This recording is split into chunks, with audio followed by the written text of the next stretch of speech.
디자이너는 돈 벌어서 없다 쓰나? 저는 진짜 많은데 떠올리지 못했거든요, 답변을. 궁금해요, 다른 분들은. 저 전자기기. 저도 애플? 장비 욕심. 장비. 그래서 최근에 산 장비는? 최근에 아직 사진 않았는데 지금 사려고 계획 중인 게 에어팟 그 맥스. 이렇게 새로 진짜 나오죠. 좋다. 중국 거 많이 들어오더라고요. 그쵸. 그래요? 최근에 나온 거야? 맥스 최근에 맥스 나온 이제 나오죠. 헤드폰? 네네 헤드폰. 2가 나온대요. 그거. 네, 아, 내년쯤에 나온다고. 저 코로나 이전에는 여행을 엄청 다녔었어요. 맞아. 이번에 일본 또 이제 자유여행 거의 전환이 돼서 바로 또 예약했어요. 언제 가세요? 10월에 갑니다. 우와. 10월에. 곧 가시겠네. 네. 부럽다. 저는 디자이너가 된 걸 돈 쓸 때 후회해요. 그니까 나 뭔지 알 것 같아. 너무 왜냐면 공감해. 뭐지? 이게 이제 사실 저는 생각하는 게 내가 경험해보고 내가 사는 것들이 나의 디자인에 되게 영향을 많이 미치거든요. 그래서 내가 사는 것도 저도 신동엽이 사고 싶은 거 샀네, 약간 이런 느낌. 그래서 저는 딱 신동엽이 살만한 거다. 그래서 딱 사서 보면은 또 점점 이 수준이 점점 올라가잖아요. 그럼 돈을 너무 많이 써. 최근에 약간 에피소드가 있었던 게 동엽님이 집에서 선풍기를 샀어요. 선풍기 그냥 뭐 솔직히 뭐 아무거나 좀 사도 되잖아요. 되게 저가 제품에 좋은 거 많거든요. 근데 이제 무인양품 가셔가지고 45만 원이었어요. 그치. 와, 네. 45만 원? 근데 이게 장난 아니에요. 이게 단계가 5단계밖에 없는데 5단계를 해도 마치 바람이 진짜 부는 것 같이 되게 자연스러운 바람이 불어요. 알겠습니다. 그게. 그래서 그리고 이게 360도로 돌아가거든요. 그래서 뭐 빨래 넣을 때도 괜찮고 뭐 침대 높이랑 선풍기 높이가 다른데 그래도 다 바람이 되게 자연스럽게 와요. 너무 좋아. 그래서 제가 이거를 영우님한테 엄청 추천했거든요. 그리고 그걸 듣고 나니까 네. 이게 갑자기 눈이 이렇게 올라간 거예요. 여기다 이렇게 올라간 거야. 그래서 3만 원짜리 못 사지. 못 사겠는 거야. 네. 그래서 뭘 사지 하다가 저는 또 무선에 대한 기가 있거든요. 작업실에서 쓰다가 침대로 들고 가고 쓰고 그래서 결국은 65만 원짜리 발뮤다 선풍기를 샀어요. 디자이너들이 뭐 다 네. 선풍기 라인 고민한 거 보면 뭐 발뮤다, 무인양품, 양품. 아니면 플러스 마이너스 맞아요. 이렇게 플러스 마이너스 고민하셨겠죠. 제가 이래서 집들이를 못해요. 디자이너들 못 불러 집에. 근데 예쁜 가구는 진짜 비싸잖아요. 근데 맞아요. 값어치를 해요. 맞아요. 맞아요. 미로님도 저 진짜 좋아하는데 아직 독립 못해가지고 지금 엄마 인테리어에 제 방만 제가 마음대로 꾸며. 디자인은 약간 그런 거 있지 않아요? 행아웃 할 때 뒷배경 엄청 신경 쓰이지 않아요? 엄청 신경 쓰이죠. 엄청 신경 쓰이지. 예뻐야 돼. 주기적으로 옮겨. 맞아. 책상 잡고 이렇게 저는 보면서 형광등이나 빛 방향이 맞나? 이런 것까지 봐요. 다시 좀 진지한 걸로 돌아가서 디자인 프로세스 중 이건 정말 뱅크 샐러드답다 싶은 프로세스는 무엇인지. 완성은 없다. 완성이 없다. 이게 뭐 우리 팀 한정일 수도 있고 그런데 아무래도 아까 남경님 말씀 주신 것처 같은 그런 맥락인 것 같아요. 이게 하고 나서 끝나는 게 아니에요. 예를 들어 우리 이노트 같은 거를 만들어냈어요. 그러면 이것도 그냥 발주하고 끝나는 게 아니라 에이전트처럼 운영을 해야 되고 계속 피드백 받아야 되고 그리고 떨어지면 또 주문해야 되고 오피스 같은 경우는 우리가 운영을 해야 되고 막 그런 것처럼 계속 뭔가 프로젝트를 끝내는 게 없어요. 계속 리소스가 들어가고 계속 눈에 밟히고 그 손이 계속 가는 것 같아요. 되게 뱅스에 답다라고 저는 느꼈어요. 그게 아까 말한 뱅셀에서는 뭐든 이제 할 수 있기 때문에 좀 뭔가 연관된 것 같기도 해요. 네, 그거를 뭐 그냥 뭐 나 하고 끝 이럴 수도 있는데 또 뭐 그런 솔직히 니즈가 있으니까 또 참여를 하시는 거고 그런 걸 하는 거잖아요. 그리고 그게 이제 그냥 이대로 끝내는 게 좀 아쉽기 때문에 또 이제 계속해서 또 뭔가 더 발주를 넣고 그렇게 하시는 거니까 뭔가 그런 문화는 좀 이어지는 것 같다라는 생각이 드네요. 하면 좋아져서 문제야. 그치. 그 자꾸 맞아, 하게 돼. 맞아, 맞아. 맞아요. 그게 계속 보이니까. 계속 응. 이제 업그레이드가 되니까. 디자인 엉덩이로 하는 거지.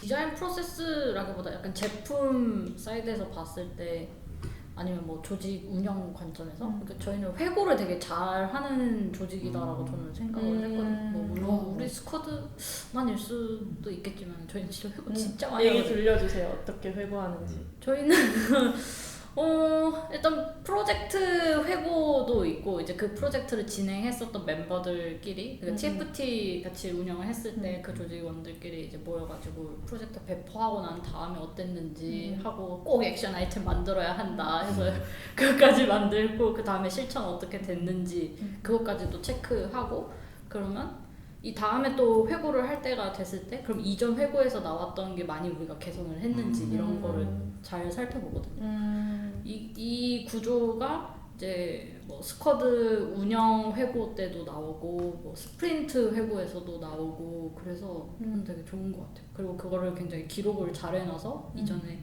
이제 쉽게 휘발될 수 있는데 문서로 빠르게 찾아서 아 우리 이전에는 이렇게 얘기를 했었다 이러면서 계속 찾아나가는 거죠. 맞아. 기록 되게 중요하죠. 저희는 이제 슬랙도 다 기록이고 모션도 다 기록이어가지고 전 그게 되게 좋은 것 같아요.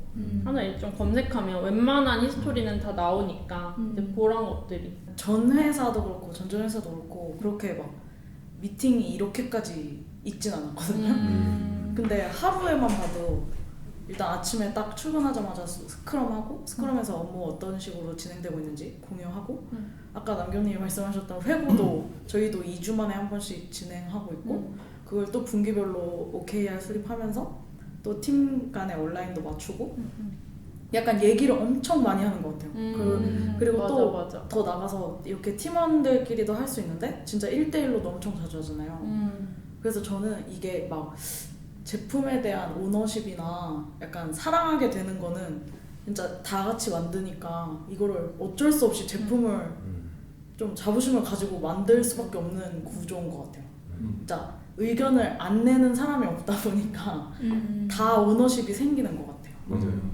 거기에 대한 확실히 책임감도 있고 맞아요. 저희 팀도 그래서 좀 자발적인 야근이 많이 생기는 것 같아요. 그치. 근데 되게 야근은 삐 처리로. 이거 편집해야 되는 거 아닌가요? 근데 야근하면 전망이 좋아서 그런 거 기분이 재밌긴 좋아요. 하죠. 네, 맞아, 맞아. 진짜 야경이 엄청 예뻐요. 사진 꼭 하나씩 찍고 가고. 맞아. 나 오늘 맞아, 했다. 그래서 근데 사실 야근을 하는 게 말씀해주신 것처럼 진짜 자발적인 그런 게 좀 더 많은 것 같아요. 진짜 그런 것 업무가 같아요. 막 이만큼 많아서 이걸 오늘 해치우지 못했네라고 해서 야근을 하는 게 아니라 내가 더 완성도 높은 제품을 내보내고 싶어서 맞아요. 혹은 이게 진짜 맞는지 그걸 한 번 더 고민하는 그런 경우가 훨씬 많아서 더 늦게 남는 게 맞는 것 사실 회사는 집에 가라고 하잖아요. 우리 같아요. 가는 게 50시간 좋지. 넘으면 계속 경고하잖아요. 저희 지금 에어컨도 끊겼어요. 그러니까 그러니까 머리 가라고. 처음에 나온 거야. 아무래도 이게 디자인이 좀 시간 싸움이기도 하지만 뭔가 시간을 들여서 더 좋은 디테일이 나올 수 있는 경우가 사실 많기 때문에 어쩔 수 없이 하게 되는 경우들이 있는데 약간 이게 진짜 미령님 말씀해 주신 것처럼 약간 디자인에 대한 오너십이라는 개념이 나한테 좀 많이 바뀌게 되는 것 같아요. 뱅스에 와서 약간 예전에는 뭔가 저는 이제 스타트업에 있지 않았었기 때문에 좀 더 뭔가 프로젝트 전체적인 거를 받고 난 거기에 맞춰서 일을 했었는데 여기 와서는 프로젝트를 내가 어떻게 끌어갈지를 결정할 수 있는 부분이 생기면서 디자인에 대한 고민을 조금 더 해볼 수 있는 기회들이 생기는 것 같아요. 훨씬. 맞아. 저 진짜 공감하는 게 부트캠프 과제 있잖아요. 네. 그러니까 어떻게 보면 수습 기간에 그냥 간단히 이렇게 그냥 넘어갈 수 있는 과제들이 저 같은 경우에는 실제로 제품에 반영이 돼서 이게 플로우로 나왔단 말이에요. 그래서 그런 것들 때문에 뭔가 와 진짜 내가 결정하고 내가 생각했던 것들이 실제로 제품에 반영이 되고 그 반영에 대한 결과치를 또 데이터를 통해서 얻어볼 수 있으니까 그런 것들이 진짜 오너십을 갖고 아 진짜 열심히 일해야지 막 이러면서 아 진짜 내 제품이다 약간 이런 생각이 들게끔 하는 환경인 것 같아요. 그런 그 부트캠프 과제도 사실 그냥 위에서 이거 해서 이 사람 평가하겠다라고 내려오는 게 아니라 맞아. 같이 얘기해서 정하잖아요. 맞아요. 내 매니저와 함께 이번 3개월 동안 어떤 것들을 좀 하면 좋을지 이제 뭐 예를 들면 미령님이 가지고 있는 그런 임팩트를 가장 잘 보여주려면 어떤 식의 과제를 하는 게 좋을지 뭐 그런 상의하는 과정 저는 그것도 굉장히 좋았던 것 같아요. 부트캠프 과제를 딱 이거 해가 아니어서 정말 좋았던 것 맞아요. 같고 심지어 저는 중간에 이거 바꿨으면 좋겠다라고 말씀을 드렸었는데 실제로 그게 반영을 해주셨거든요. 그렇게 그 정도로 커뮤니케이션 쪽도 굉장히 막 좋다. 진짜 과제라고 유연하다. 하면은 엄청 막 괜히 위축되잖아요.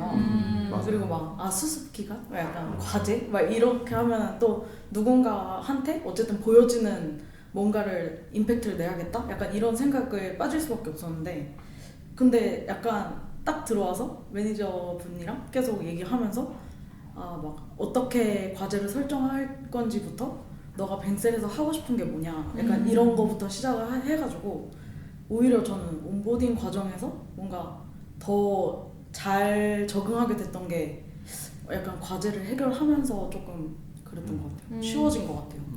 맞아요. 적응이. 저는 미령님 말씀해주신 것 중에 그런 매니저와 어떤 단순히 그냥 뭐 스쿼드에서 어떤 역할을 해내는지가 아니라 그 디자이너로서 어떻게 성장하고 싶은지 그 포인트가 굉장히 공감이 많이 됐는데 저는 사실 지금도 가끔 좀 이렇게 말하면 그렇긴 한데 놀라울 때가 있어요. 그러니까 매니저가 이 정도 얘기까지 해도 되나? 싶을 정도로 굉장히 그 매니징을 받는 동안 저는 리포터로서 막 이 사람이 어떤 디자이너로 성장하고 싶은지 얘기를 할 기회가 굉장히 많아요. 이게 그냥 단순히 오늘 무슨 일 했고 이 스쿼드에서 무슨 일을 해 그게 아니라 이 안에서 어떤 이런 과제들을 수행하면서 어떤 미래를 그리면서 성장하고 싶은지 그런 얘기를 좀 많이 할 수 있는 것 같아서 그게 굉장히 좋아요. 확실히 커뮤니케이션이 엄청 유연한 것 같아요. 진짜 평가라고 생각이 들었던 게 아니라 진짜 제 온보딩을 온전히 막 힘을 쏟아서 도와주시니까 진짜 막 평가 기간이 아니라 그냥 진짜 제 온보딩을 완전 도와주시고 막 같이 한번 해보자 약간 이런 느낌이라서 약간 전후에 그런 것들. 맞아. 약간 뱅실이 그 속담 뭐지? 아이 한 명을 키우려면 마을 전체가 뭐 좋아야 한다? 그거 있잖아요. 그거가 딱 그 들어맞는 주신 것 같아요. 맞아. 그 말이 그 온 마을이 저희에는 약간 UX 챕터, UX 팀도 해당되는 것 같아요. 저는 맞아.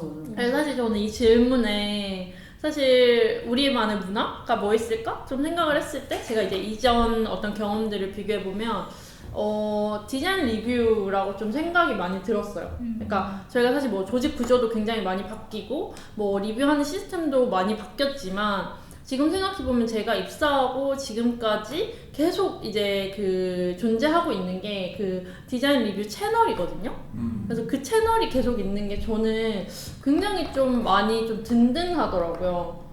그래서 이제 제가 아시겠지만 저희가 이제 스쿼드 안에서 디자인을 하다가 뭐 막힐 때 아니면 진짜 뭔가 잘 모르겠을 때 뭐 결론을 좀 못 낼 때 아이디어 더 이상 못 짜낼 때 이제 약간 헬프하면서 이제 거기에 막 쓰잖아요 슬랙 채널에. 그래서 이제 광역택 아까 말한 광역택을 이렇게 하면 저는 이제 입사하고 지금까지 단 한 번도 아무도 답을 안 해준 스레드가 없었던 것 같아요. 꼭 누군가 한 명은 이제 답을 좀 해주고 이제 그런 것들이 되게 좀 진짜 친정같이 느끼게 하는 것 같아요. 이게 좀 또 이제 다들 보면은 그냥 이제 리뷰를 남기는 게 아니라 꼭 이제 이모지 하나 달아주고 막 따뜻하게 얘기를 해주잖아요. 되게 그런 따스하다. 것들이 굉장히 그리고 정말 뭐라고 이제 내가 못 보는 것, 내가 놓칠 수 있는 것, 내가 이제 히스토리를 몰랐던 것 그런 것들을 다 알려주니까 저는 그게 정말 많이 도움이 되더라고요.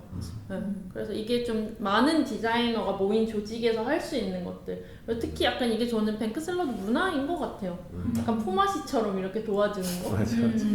실험을 했는데 안드로이드는 개선 전 버전이 개선 후 버전이 윈했고 iOS는 개선 전 버전이 윈한 거예요. 그럴 때 많아. 네, 근데 아무리 봐도 제가 봤을 때는 이건 개선을 해야 되는데 약간 이런 생각이 드는 거예요. 그래서 이걸 어떻게 하지? 약간 고민을 했었는데 이제 좀 결정된 방안은 어쨌든 이게 데이터라는 게 모수가 늘 다르잖아요. 모수가 다르고 거기에 대한 대상자도 늘 다르고 그렇기 때문에 데이터를 100%는 믿을 수 없다. 근데 맞아. 어느 정도 의사 결정을 하는데 참고는 하되 이걸 가지고 진짜 데이터가 이랬으니까 무조건 데이터대로 따라야 돼. 이 의사 결정을 하는 거는 조금 약간 지양하는 생각을 많이 갖게 됐어요. 이번 그 실험을 통해서.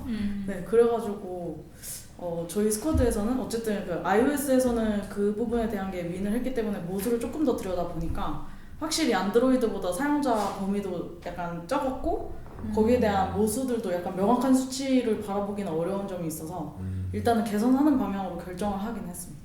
둘 다 개선하는 방향. 네네. 일단 저희도 어느 정도 이제 절충을 하고 내보내죠. 그 이제 실험 태우기 전에 이제 우리가 봤을 때 이것만 조금만 더 하면 좋을 텐데 사실 그렇게까지 하기가 어려운 난관이 몇 개 있는 것 같아요. 뭐 개발적인 이슈도 그렇고 아니면 일정 이슈일 수도 있고 그러니까 디자이너는 더 욕심을 내서 그러니까 더 완성도 있는 제품을 내보내서 실험을 하고 싶지만은 사실상 그러지 못하기 때문에 절충을 해서 내보내는 때가 있고 근데 그 뒤에도 계속 우리는 뭐 개선해서 내보내고 지표를 더 올릴 수 있는 자신감 지수가 있으니까 사실은 우린 항상 MVP라는 말을 굉장히 많이 하잖아요. 처음에 이제 그걸로 어떤 우리의 가설을 이제 검증하는 제품은 우리끼리도 이제 그걸 알고 있는 거죠. 이거는 완벽한 제품이 아니고 가설을 검증하기 위한 어떤 수단이다. 이제 그런 수단이 심미적으로 조금 떨어질 수는 있죠. 그래서 이제 그렇게 해서 검증이 만약에 된다면 그걸 또 그 임팩트를 측정을 해서 또 후속 실험을 계속 하게 되는 것 같아요. 그래서 그리고 그게 좀 맞는 것 같고 그래서 이제 그게 처음에는 좀 심미적으로 떨어지더라도 그게 진짜 임팩트 있다는 게 검증이 되면 후속 실험을 해서 또 심미적인 부분도 또 개선을 하는 거고 그래서 이제 계속 이제 그런 방향으로 계속 작업을 하고 있는 것 같아요. 예전에 성준님이랑 문빈이 좀 비슷한 얘기를 했던 것 같은데 결국 그런 게 이제 헷갈리는 거는 실험하기 전에 목적을 제대로 세우지 않았던 거 아니냐 이런 얘기를 많이 하시더라고요. 사용성 개선이 정말 목적이라면은 그거는 뭐 사용성을 따라가는 게 당연히 맞는 거고 근데 만약 심미적인 거를 개선하는 게 목적이었다라고 하면은 당신이 전문가 아니냐 네가 봤을 때 모르겠다면은 실험을 하고 너무나 명확하다면은 그거 왜 실험하냐 이런 얘기를 문균이도 하시더라고요. 그래서 그 목적을 다시 한 번 더 리마인드하고 보면은 또 답이 보이는 경우가 있는 것 같아요. 말씀하신 것처럼 때로는 데이터가 완전한 답은 아니라고 생각해요. 왜냐면 데이터라는 게 너무 많은 것들이 또 영향을 줄 수 있어서 그 시기에 뭐 어떤 이벤트가 있었을 수도 있고 뭐 예를 들어서 아까 말씀해주신 거는 아이폰이랑 안드로이드랑 사용하는 유저층이 뭐 나이라든지 그런 게 좀 다를 수도 있잖아요. 그래서 이제 그런 것들이 좀 영향을 줄 수도 있어서 저희도 이제 사실 완벽하게 데이터만으로 결정하지는 않고 이제 뭐 아까 말씀하신 디자이너의 어떤 뭐 컨센서스한 어떤 의견이 있다면 그런 것도 반영을 하고 어떤 개발적인 어떤 환경 이게 유지 보수가 좀 더 용이한지 그런 것도 다 좀 종합해서 결정을 좀 내리는 것 같아요. 어차피 계속 디벨롭 할 거고 네, 제품은 멈춰있지 않으니까 맞아요. 실험에서 결과가 나왔다고 그걸 맹신하는 것도 되게 위험한 것 같아요. 그쵸. 데이터만 개선이 안 맹신하는 되니까. 디니는 개발 공부해요? 요새? 저요? 둘 다 안 한다도 있나요? 뜨끔했어. 나 무슨 공부하지? 근데 둘 다 중요한 것 같아요. 이게 약간 좀 대답이 애매하기는 한데 항상 늘 한켠에 생각을 하고 있죠. 왜냐하면 궁극적으로 우리가 멈춰있는 화면을 디자인하는 게 아니라 이게 개발로 이게 구현이 돼서 움직이는 화면을 우리가 디자인을 하는 거기 때문에 이게 어떤 방식으로 구현이 되고 궁극적으로 동작이 될 거라는 걸 아는 건 굉장히 디자인하는데 시행착오를 줄여주는 굉장히 중요한 공부기 때문에 이제 뭐 개발도 항상 놓치지 않고 해야 한다고 생각하고 있습니다. 요새 개발 공부 좀 하시지 않나요? 아니요. 이미 완벽하다. 네, 이 거기서 정도면 뉴 아닙니다. 절대 아닙니다. 근데 왜 허를 찌르는 말인 것 같은데. 그 되게 레퍼런스는 많이 보려고 노력을 하는 것 같아요. 그러니까 뭐 다른 데서 신규 기능 내놨다고 하면은 이거 도대체 어떻게 사용하고 있는 건지, 어떻게 뭐 소개하고 있는 건지, 거기 이미 이용해본 유저들은 있는지 뭐 그런 걸 살펴볼 때도 있고. 뭐 예를 들면은 인스타에 노트 기능이 나왔잖아요. 그거 몇 글자씩 쓰는지 테스트하고 맞아. 몇 글자에서 잘리나 한번 보자. 테스트 하면서 뭐 신규 기능 생긴 건 어떻게 쓰고 있는지. 이거 왠지 딱 우리 주주 거기 들어가면은 좋은 거 같은데? 주주 모임 이런 것도 해보고 뭐 아니면 저희는 그 뭐지? 보통 코치마크라고 하나요? 그런 거 이제 툴팁 같은 걸 사용하는 게 저희는 스타일이 하나밖에 없잖아요. 그 블랙으로 되어 있는 거 그런 거 비슷한 거 다른 데서는 어떻게 쓰고 있나 뭐 이런 거 찾아볼 때도 있고 오히려 요즘은 디자인적인 공부를 더 집중하게 되는 것 같아요. 개발 쪽은 워낙 잘하시는 분들도 있고 저보다 훨씬 더 이렇게 하는 분들 많으니까 믿고 맡기는 좀. 그분들이 저희 디자인 쪽에 감각 믿어주시고 하는 거죠. 저는 요새 디자인 공부를 많이 하고 있어요. 개발 공부는 놓은 지 이제 너무 오래됐고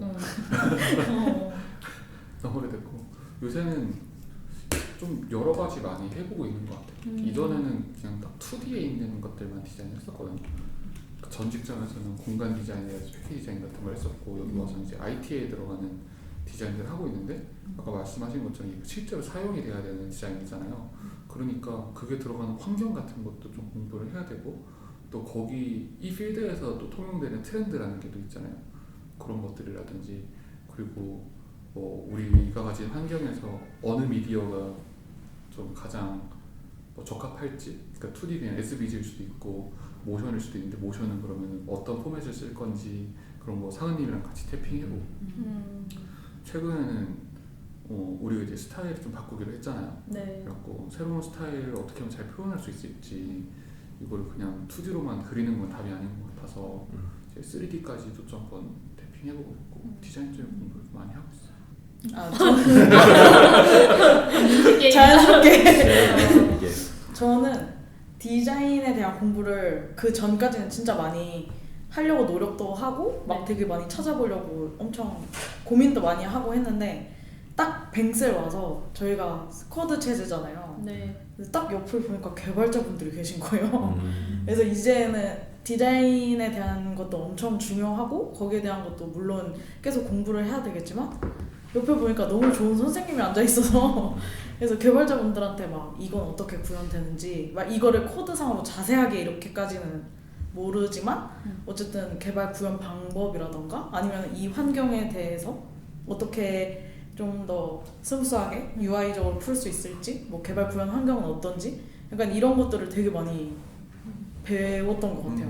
그러니까 아무래도 계속 스쿼드에 대한 장점이 언급이 되고 있는 것 같은데 계속 바로 옆에 물어볼 사람들이 있으니까 그냥 모르다가 막 이게 왜 안 되지? 약간 이런 의문이 생기면 바로 또 물어보면 바로 또 알려주시고 그래서 뭔가 입사 처음 했을 때보다 좀 개발에 관한 지식이나 약간 그런 것들이 조금 많이 늘은 것 같아요. 제품 디자인을 할 때 신비성은 좀 어떤 식으로 챙기고 평가를 하세요? 뭔가 디자이너라 하면은 신비성을 당연히 챙겨야 되면서도 또 프로덕트 디자인 할 때 그게 되게 뭔가 같이 챙겨가는 게 쉽지 않은 부분인 것 같이 보이더라고요. 저는 BX에서 보면서 이게 함께 가기가 되게 어려운 부분들이 있구나. 뭔가 기본적으로 베이직하게 가져가는 것들이 있어서 그런지 쉽게 변화를 가져갈 수 없다라는 생각이 좀 들긴 했었거든요. 어떻게 생각하세요? 프로덕트 디자이너로서 가장 좀 중요하게 생각하는 신비성은 그러니까 뭔가 구조적으로 봤을 때 되게 안정감이 느껴지는 구조인 거지. 혹시 너무 많진 않을까? 우리가 너무 한 페이지에 너무 많은 내용들을 넣으려고 하면은 사실 안 되잖아요. 그러니까 우리가 진짜 유저가 이해하기 쉽고 바로 다음 스테이지로 넘어갈 수 있도록 우리가 잘 그러니까 컬러라든지 여백이라든지 아니면 진짜 이렇게 얘기했었던 텍스트 수라든지 이런 거를 우리가 충분히 잘 지켜서 했는지 이런 거를 많이 체크를 하는 것 같아요. 프로덕트 디자이너로서 많이 챙기는 거는 이게 아무래도 이제 아까 지니님께서 얘기해 주셨던 것처럼 이후에 이제 구현되는 영역까지 우리는 좀 신경을 써야 하다 보니까 물론 더 아름답게 섀도우도 아름답게 이렇게 해주고 싶고 모션도 조금씩 이게 더 해주고 싶지만은 뭔가 개발 쪽으로는 그런 부분에서 많이 힘들어하실 수도 있으니까 기존에 우리가 만들어놨었던 체계에 최대한 맞추면서 심미적으로 안정감이 있는지 그런 거 많이 보는 것 같아요. 저도 남경님 말씀에 굉장히 공감을 하는 게 누구는 사실 미적인 부분은 굉장히 주관적이다라고 얘기는 하지만 저는 조금 생각이 다르거든요. 그러니까 말씀하신 것처럼 어떤 안정감, 어떤 잘 디자인된, 심미적으로 좀 잘 디자인된 화면은 저는 편안함과 안정감을 준다고 생각을 해요. 그래서 이제 기본적으로 뭔가 군더더기가 많이 없고 딱 화면을 봤을 때 뭔가 심기를 거스르지 않는 것들이 이제 그러니까 심기를 거스르지 않는 것들로 구성되어 있는 거죠. 그래서 이제 그 편안함을 많이 추구하려고 하는 것 같고 그래서 이제 저는 사실 어떤 UX UI의 신미성은 약간 심리학이랑 굉장히 많이 맞닿아 있다고 생각을 해요. 그래서 저는 사실 한때는 약간 인지심리학 부분을 좀 더 공부해보고 싶다. 그래서 이제 대학원을 가고 싶다고 뭐 고민을 하기도 했었고, 그래서 이런 부분들이 약간 체크리스트처럼 많이 좀 적용을 해볼 수 있는 것 같아요. 그래서 이제 뭐 아까 말씀해주신 것처럼 화면을 딱 봤을 때 굉장히 시선의 흐름에 맞게 자연스럽게 되어 있는지, 그리고 사용자가 무언가 어떤 정보를 찾을 때 그 어떤 니즈에 맞게 그 찾을 수 있는 위치에 적재적소에 잘 배치가 되어 있는지, 어떤 명도 대비가 너무 낮지는 않은지, 뭐 그런 것들을 약간 이제 저만의 어떤 원칙처럼 기준이 있고 그 안에서 좀 디자인을 하게 되는 것 같아요. 그래서 그런 것들을 사실 그런 것들은 책으로도 많이 나와 있잖아요. 뭐 좋은 아티클들도 너무 많고. 그래서 그런 기준으로 조금 보다 보면 좀 이거는 잘 이제 설계된 화면이구나, 잘 만들어진 디자인이구나 라고 좀 모두가 좀 공감할 수 있는 화면들이 좀 나오는 것 같아요. 이제 그렇게 좀 신미성을 챙겨가는 게 아닌가 어떤 생각이 듭니다. 저는 이 고민을 좀 뱅셀 오고 나고 좀 오랫동안 했었던 것 같아요. 뱅셀, 그러니까 이런 프로덕트에서 신미성 어떻게 챙길 수 있을까라고 생각했는데, 이 프로덕트 디자이너들 일하시는 거를 보니까 그 뭐 프로젝트 하나당 화면이 몇십 개, 막 100개, 200개 이렇게 되는 거예요. 그러니까 와, 이거는 그냥 플로우만 짜게 해도 너무 벅찰 것 같은데 내가 하면 못할 것 같은데 이런 생각이 들더라고요.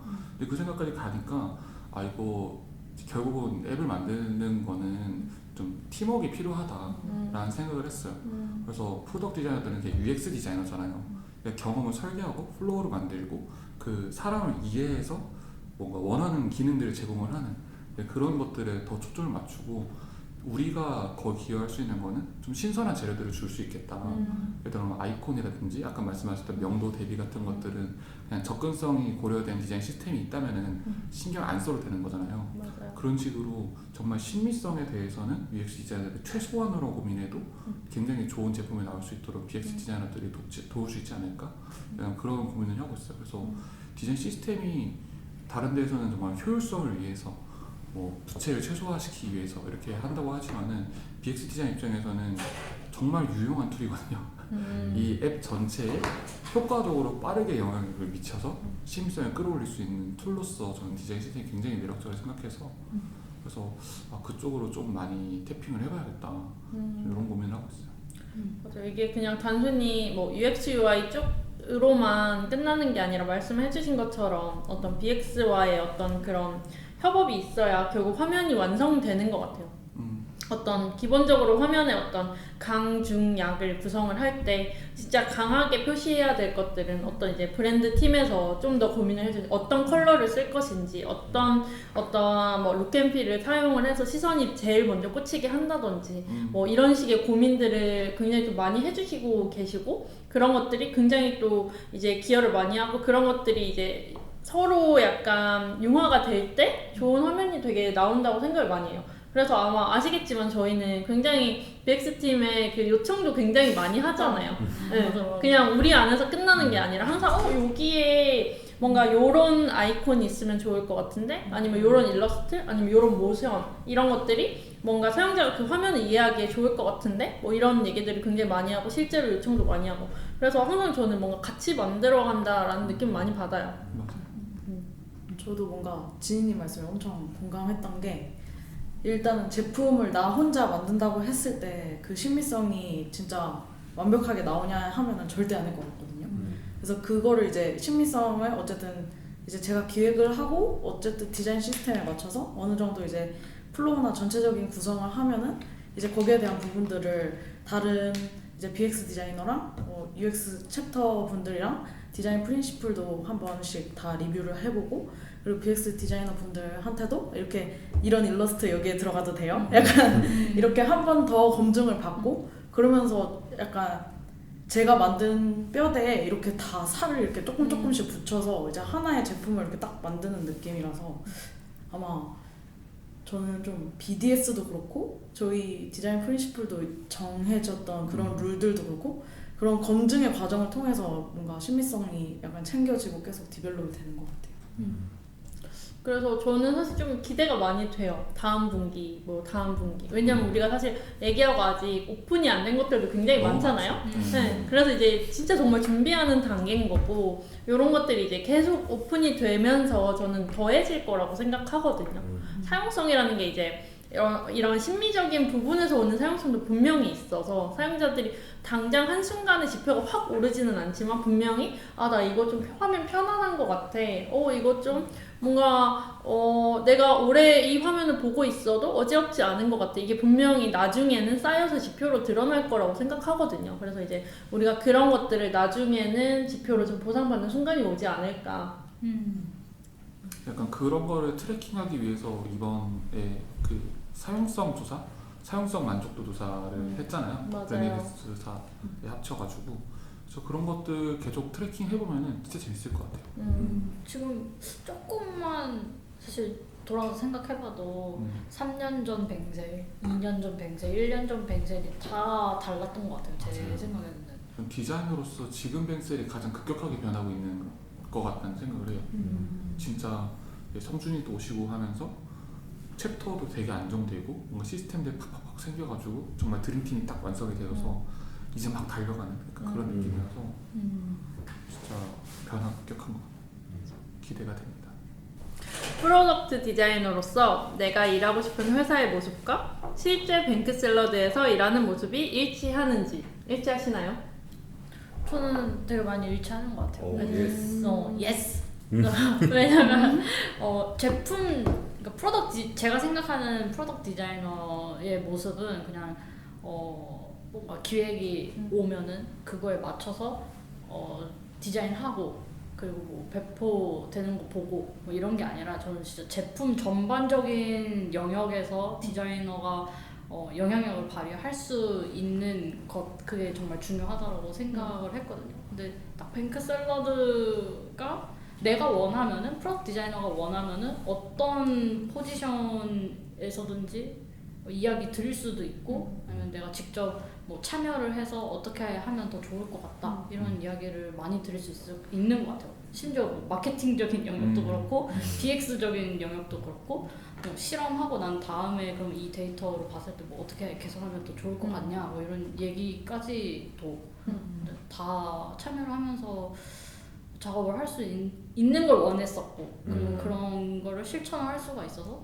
저는 예스. 그리고 그런 걸 다들 듣고 싶어 하는 것 같아요. 그러니까 원하니까 조직 안에서 우리 했을 때 부담 없이 다들 받아들일 수 있고 그런 것도 뒷받침이 되는 것 같아요. 맞아요. 이게 되게 교과서적인 얘기기는 한데 이제 저희가 이제 그 디자인을 계속 하면서 명칭이 계속 바뀌었잖아요.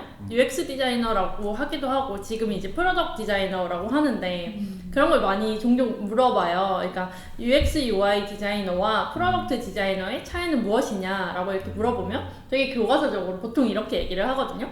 프로덕트 디자이너는 이름에서 아시다시피 이제 제품의 처음과 끝 이제 처음과 끝을 담당을 하면서 그 경험을 모두 이제 좀 디자인하는 사람이다. 그래서 좀 더 어떤 그냥 UX나 아니면 UI 한 부분이 아니라 제품 전반에 영향력을 끼치는 사람이다. 이런 식으로 보통 이제 대답을 많이 해요. 근데 진짜 맞는 것 같아요. 이제 실제로 지금 제가 여기서 무슨 일 해? 이렇게 물어보면 이제 처음에 이제 같이 PO나 PM 분들이랑 같이 기획 이제 어떤 문제를 발굴하는 그런 이제 기획 단계를 시작하고 이제 같이 논의를 해서 솔루셔나이즈를 계속 해 나가죠. 이제 그런 다음에 어떤 비주얼로 우리가 직접 이제 그 솔루션을 그려내고 그거를 이제 또 엔지니어 분들과 소통을 한 다음에 그걸 이제 구현을 하고 거기에서 끝나는 게 아니라 저희가 또 디자인 QA도 하잖아요. 이제 디자인 QA를 하면서 이게 제대로 실제로 우리가 생각한 대로 반영이 됐는지 이렇게 나가기 전까지 챙기고 그리고 최종 배포를 하면 이게 실제로 지금 또 뭐 우리가 A/B 테스트를 하면 제대로 배정이 돼서 이게 잘 릴리즈가 되었는지 챙기고 그게 끝나면 아까 남경님이 말씀해주신 것처럼 회고를 하고 약간 그런 것들이 정말 약간 좀 좋게 말한다고 볼 수도 있는데 제가 처음에 면접에서 대답했던 그런 일들을 실제로 하고 있는 것 같아요. 네, 실제로 하고 있는 것 같고 그래서 저는 사실 궁금하기도 해요. 프로덕트 디자이너라고 많이 명칭이 바뀌었는데 실제로 다른 회사에서도 이렇게 지금 하고 있는지 많이 궁금하고 그런 면에서는 사실 저는 아직까지는 다른 회사에서 일하는 게 별로 궁금하진 않아요. 뱅셀이 굉장히 이거 너무 머뭇거렸다. 뭐 앞부분까지만. 네. 저는 요새 이제 멘토링 같은 거 하면은 BX 디자이너가 뭐냐라고 하면은 밀고 있는 말이 있거든요. 이게 별의별 익스페리언스의 준말이다. 별의별 익스페리언스. 작년에는 오피스 공간 디자인을 했고 설계도를 만졌고 이번에는 프로덕트에 들어가는 아이콘 그리고 있고 아까 막 남규님이 말씀 주셨지만은 그 한 사람이 영향력을 미칠 수 있는 범위가 되게 넓잖아요. 근데 그 전까지 BX 디자이너들은 어떻게 그냥 오프라인 디자이너라고 불러도 무방할 만큼 좀 명확했었어요. 몇 년 전까지만 해도. 근데 이제 IT 기업들이 되게 많아지고 BX 디자이너들이 IT 기업 많이 들어오면서 정체성의 혼란들을 다 겪었거든요. 왜냐면 BX 디자이너라는 이름만 같지 들어가서 하는 게 다 달라요. 누구는 콘텐츠 디자인을 하고 있고 누구는 이제 광고 기획하고 있고 누구는 뭐 일러스트 그리고 있고 막 이래요. 그래서 나는 뱅셀에서 뭘 해야 되지? 라고 했을 때 저는 제품에 들어가는 브랜드 디자인을 하고 싶었거든요. 근데 그런 것들이 뭔가 허락된 데라고 해야 되나? 거의 없어요. 거의 없고 저희 팀처럼 일하고 있는 BX 팀이 아마 우리나라에 몇 팀 안 될 거예요. 그래서 저는 지금 뱅셀이 아니면은 이런 경험 할 수 있는 곳이 없다라고 생각하고 있어요. 굉장히 만족합니다. 근데 저 방금 영훈님 말씀 들으면서 생각이 난 건데 진짜 별의별 걸 다 하시잖아요. 근데 그게 결국에는 제품과 동떨어진 게 아닌 것 같아요. 왜냐면 뭐 예를 들어서 영훈님이 하시는 것 중에 저희가 이제 뭐 그 얼라이먼트 데이 같은 거, 그러니까 피스탑에서 뭐 이제 쓰이는 포스터 디자인을 하시고 뭔가 이제 기업 문화 관련한 그런 걸 약간 메타포로 활용해서 포스터 그리시고 막 그러잖아요. 근데 그런 것들이 결국 그 제품을 만드는 사람들이 그걸 보는 거잖아요. 맞아요. 그래서 그걸 보고 그렇게 생각하고 그 문화를 이제 스며들면 그게 결국엔 제품에 나오는 거 아닌가? 그래서 완전 분리할 수 있는 건 아니다. 그래서 결국엔 제품을 위해서 이런 것들도 다 하신 게 아닌가. 딸기도 심고. 뱅셀은 결국은 제품이 브랜드니까요. 맞아요. 저는 뱅셀 와서 프로덕트 디자이너가 바뀌었어요. 제가 생각한 프로덕트 디자이너가 바뀌었어요.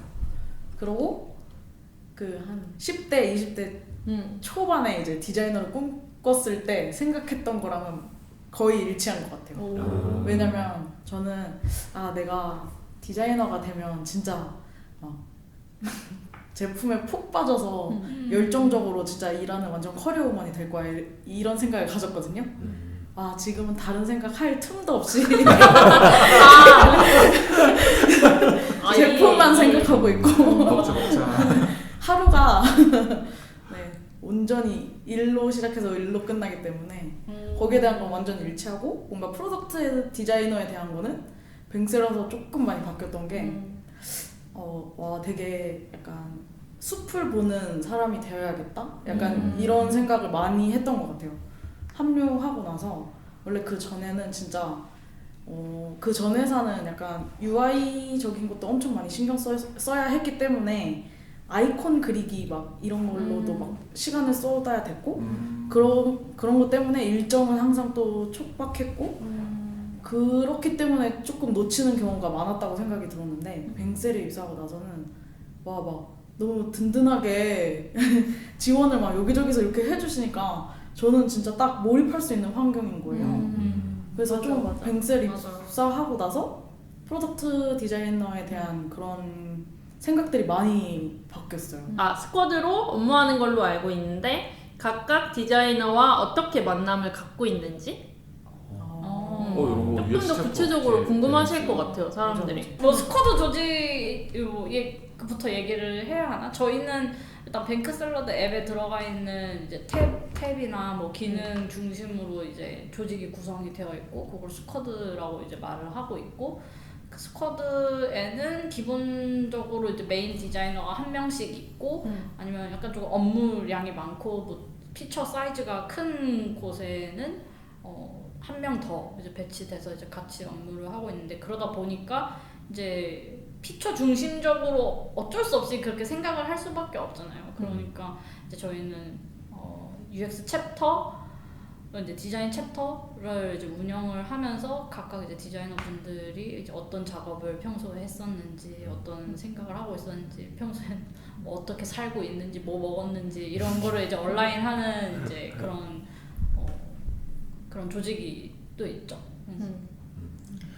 그냥 잔잔하게는 아까 이제 제가 말씀드린 어떤 디자인 피드백 채널과 그리고 저희가 따로 또 수다를 떠는 채널이 있잖아요. UX 팀 채널이 있고 이제 그렇게 약간 슬랙으로 그냥 뭐 특별한 일 없을 때 그냥 그렇게 소통하는 것 같고 그리고 이제 정기적으로는 이제 저희가 격주로 한 주는 또 디자인 이제 피드백을 받는 또 그 팀이 있잖아요. 한 두세 명씩 이렇게 해서 UX 쪽에서는 이제 그걸 뭐라고 하죠? 저희가 뭐라고 부르죠? 디자인 톡? 디자인 톡이라고 부르는데 그래서 이제 그거를 한 주 하고 그리고 그 다음 주에는 이제 인원이 모이는 이제 디자인 팀 미팅을 하죠. 이제 그 팀 미팅에서 이제 한 주간 아니면 뭐 2주 동안 내가 어떤 걸 했는지 그리고 어떤 어려움을 겪었고 그리고 또 특히 이게 뭐 유관부서 뭐 예를 들면 제가 하고 있는 이제 피처와 뭐 예를 들면 미령님이 하고 있는 피처가 맞닿아 있는 부분이 있는 것 같은데 뭐 도움을 요청하기도 하고 뭐 같이 해보자 얘기하기도 하고 이제 거기서 좀 얘기를 많이 하는 것 같아요. 그리고 이제 성준님이 마지막에 으쌰으쌰 해주시고 그렇게 좀 이제 뭐 스쿼드 안에서는 이제 수직적으로 하고 이제 수평적으로는 이제 그 팀으로 이렇게 하는 것 같아요. 네, 저희도 비슷하게 이제 격주로 돌아가요. 한 주는 챕터 미팅을 통해서 거기서 이제 우리 UX 라이터 분이라든지 한영님이라든지 BX 팀에 있는 모든 챕터 안에 있는 모든 사람들이 모여서 이제 얘기를 하고 거의 리캡하는 수준으로 얘기를 하고 거기서 피드백들도 주고 왔는데 좀 더 디자인적으로 깊은 얘기를 하고 싶을 때 있잖아요. 아 이거 이뻐 안 이뻐? 우리 아이콘 몇 픽셀짜리 쓸 거야? 약간 이런 질문들을 챕터 회의에서 하기에는 좀 시간이 많이 부족해요.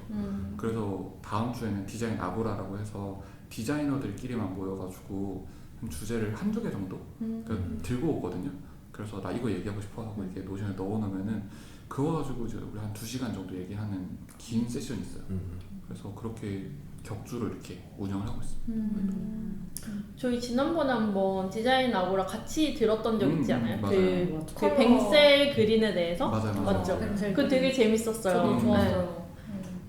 그렇게 어떻게 보면 그냥 그린이라고 뭐 부를 수 있는 컬러인데 거기에 완전 딥다이브해서 그린을 이렇게도 써보고 저렇게도 써보고 그렇게 좀 깊게 연구를 하는 분들이 계시다는 게 되게 좋았어요.